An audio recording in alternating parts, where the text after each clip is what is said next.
Welcome to an extraordinary world filled with magic and wonder. Open your mind and let yourself go to a place where every day is Halloween. He's a visionary and he's a genius, and I love his world. I love his subject matter, and there are very few directors you can walk on set and you know that you're in completely safe hands. Is this? It's someplace new. Jack, look out!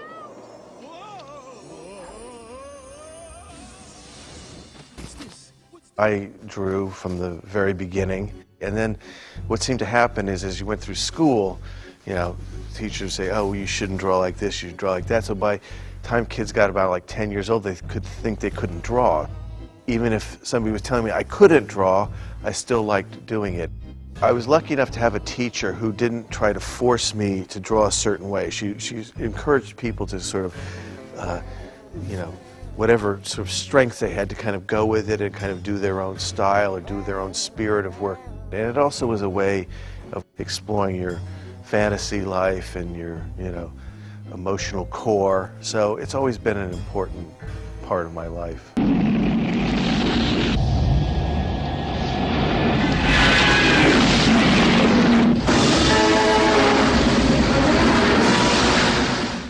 The word normal always scared me because that indicated something that was quite subversively terrifying in some way.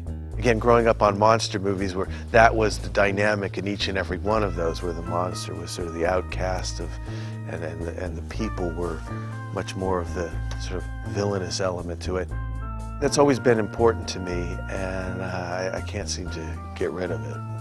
What I was really responded to in movies was German expression.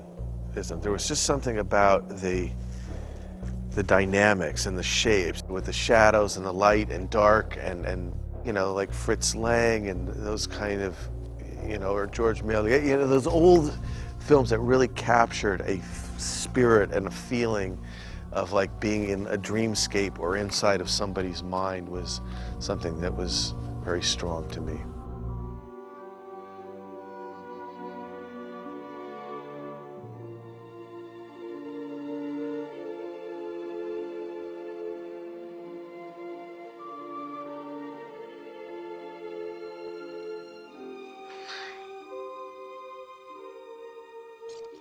Those are your hands. Those are your hands.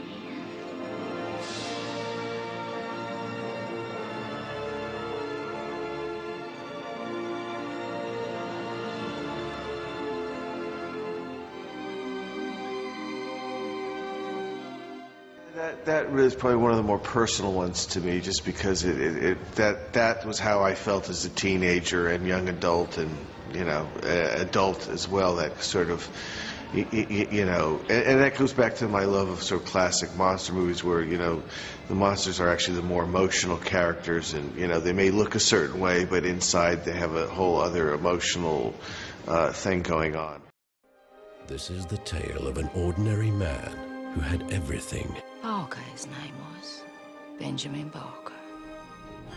Until a man of power stole his freedom, destroyed his family, and banished him. May the Lord have mercy on your soul. For life. And in his sorrow, a new man was I like both sides of people. I try not to dwell completely in the negative.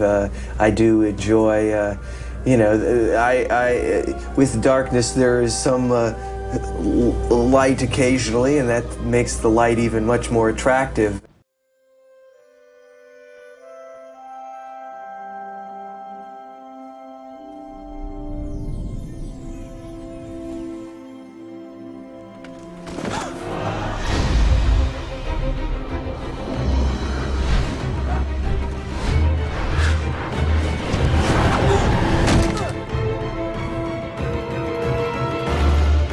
You know what? That's what I love about life. And you know, it's easier early in your career because everything's a surprise. As you go along, it's harder to get surprised. But it's the most fun to me is to be surprised with life, and that's always something I'm looking for. Is you know, a nice surprise.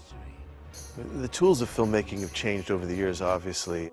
I mean, I try to keep the same approach where you try to keep it as hands-on and handmade and homemade as you can, because I just feel like that is something that I always, you know, I liked having actors and sets and having limitations that you have to deal with. That's what makes it fun. Now, with so much technology at your disposal, it can get a bit overwhelming, and it's almost like the reverse of what I've been used to. But, you know, knowing that, you still try to keep it as human and as tactile and as you know, present as you can. But it's difficult with, you know, shooting in a vacuum. Oftentimes people aren't even shooting in the same shot with each other. And having been through it and being able to have the joy of feeling the texture of a set and seeing an actor dealing in that light and set, you know, it's something that stays with you. So I try to keep that spirit.